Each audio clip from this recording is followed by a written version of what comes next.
Thanks, Carey, for joining us for this little discussion about truth and reconciliation. And just to start you off with a very simple, almost like a warm-up question in a way, we just wanted to ask you, what does truth and reconciliation mean to you?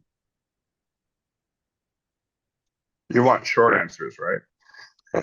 Actually, whatever you I'm want, kidding. really. Uh, Yeah. um, I guess the meaning of truth and reconciliation, um, from my perspective, has evolved over the past 10 or 15 years.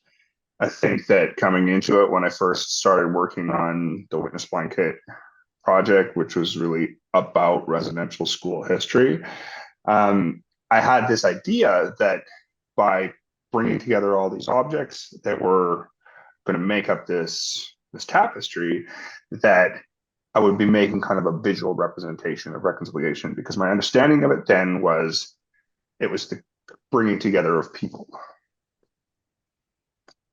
I think what I didn't recognize was that reconciliation is about a lot more than residential school history. It includes a lot of the other colonial projects that have displaced Indigenous people from land, separated us from family, and and really undermined the strength of our languages and our cultures. Um, and so now, when I think of truth and reconciliation, I definitely start with survivors of residential schools and residential schools themselves. And I still include the building reparation of relationship. But what I've started to realize is that for truth and reconciliation to take hold, to take root, we also have to look at the reasons we got here in the first place, right? We have to examine the ways that uh,